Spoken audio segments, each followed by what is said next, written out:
कहा जाता है कि यहाँ पर आके दत्तात्रेय भगवान की अगर एक बार को सच्चे मन से उपासना कर ले, एक बार कोई भगवान दत्तात्रेय भगवान का नाम ले ले तो उसकी सभी मनोकामनाएं पूरी होती हैं। जैसे भगवान दत्तात्रेय की इच्छा, उनकी रोजाना की हाजिरी लगानी जरूरी है, हम लगाते हैं, उनका आशीर्वाद है और रोजाना मिलता है। मैं खुद भगवान दत्तात्रेय के आशीर्वाद से ही पैदा हुआ हूँ। मेरे पिताजी ने खुद दत्तात्रेय भगवान से मुझे मांगा था और मेरे पिताजी ने कहा है कि मैंने तेरे को दत्तात्रेय भगवान से मांगा था। और अंदर जो छोटे वाला घंटा है वो मेरे पिताजी ने टंगवाया था कि अगर ये हो जाएगा तो मैं एक घंटा टांगूंगा। वो घंटा आज भी टंग रहा है, अब वो है यहाँ पे, आज भी है। कई पहले भी था, घाट बन गए, घाट के बावजूद भी आज भी गंगा जी का वेग ऐसा ही है कि जो गंगा जी सीधा चल रही थी वो उल्टा वापस घूम के चक्र लेके फिर जाते हैं, फिर दोबारा लौटते हैं। घाट बनने के बावजूद भी आज भी ऐसा है, क्योंकि ये तो भगवान का करा चमत्कार है।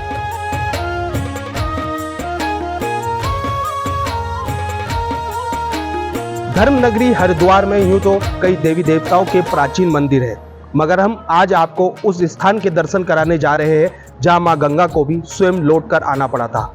आखिर क्या है इस स्थान की मान्यता? हमारे साथ मौजूद है तीर्थ पुरोहित वीरेंद्र कीर्तिपाल जी। इन्हीं से जानते हैं इस स्थान का पुराणों में क्या वर्णन है। स्वागत है आपका तिलक पत्रिका में। आपसे जानना चाहेंगे कि ये कौन सा स्थान है और इस स्थान की क्या मान्यता है। देखिए, हमारे यहाँ इस हरिद्वार में कुछ प्रमुख स्थान हैं। पुराणों के अनुसार हरिद्वारे कुशावर्ते बिल्व के नील पर्वते स्नात्वा कनखले तीर्थे पुनर्जन्म न विद्यते।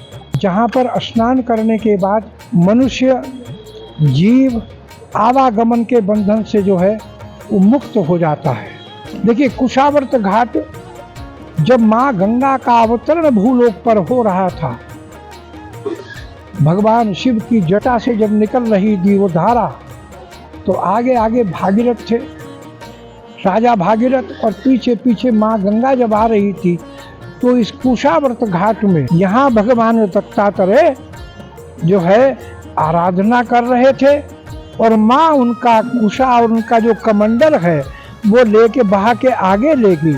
लेकिन जैसे ही माँ को ये ज्ञान हुआ कुछ दूर जाने के उपरांत कि ये क्या हो गया, तो माँ पुनः उनको वो कमंडल भी और वो कुशा का जो उनका वो था वो यहाँ आसन देने आई है। इसलिए इसको यहाँ जो भी आप चीज़ चढ़ाएंगे वो घूम के आती है। तो ये इस स्थान की महत्व है। इसीलिए इस स्थान पर हिंदू संस्कृति के 16 के 16 संस्कार पूर्ण होते हैं। किस तरह से इस स्थान पर पूजा अर्चना की जाती है? जो श्रद्धालु बाहर से आते हैं, क्या उनको यहाँ पर पूजा पाठ करने से किस चीज़ की प्राप्ति होती है? कि यहाँ 3 प्रकार के कर्म होते हैं: देव कर्म, पितृकर्म और प्रेत कर्म।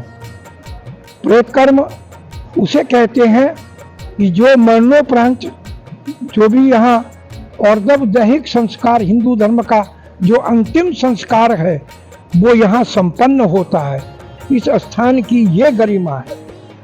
तो कहीं ना कहीं माना जाए कि दत्तात्रेय की तपस्थली है, तो वहाँ यहाँ माँ गंगा का भी यहाँ सबको भक्तों को आशीर्वाद प्राप्त होता है। हाँ, क्यों नहीं होगा भाई। उसमें अंतर कितना है। मन कहाँ है? क्योंकि ठाकुर जी के क्षेत्र में मन की क्रिया नोट होती है, शारीरिक क्रिया नोट नहीं होती। जो व्यक्ति इस स्थान पर आकर अपने देवकर्म, पितृकर्म और या प्रेत कर्म मन से करता है, श्रद्धा से करता है और यहाँ स्नान करता है मन से, स्नान करते हुए माँ गंगा का प्रादुर्भाव उसके अगर अंतःकरण में है, निश्चित वो विष्णु लोकागामी है। गंगा गंगेति यो बुर्यात योजना नाम शतैरपि मुच्यते सर्व पापेभ्यो विष्णु लोकम से गच्छति।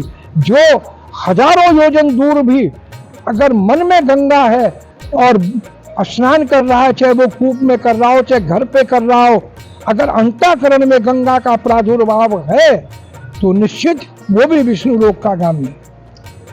बिल्कुल, जिस तरह से पुराणों में भी इसका वर्णन है, कुशावर्त घाट वही स्थान है जहां मां गंगा को भी पुनः लौट कर आना पड़ा था जब उनसे भूल हुई थी। तिलक पत्रिका के लिए कैमरामैन हरीश के साथ आशु शर्मा, हरिद्वार।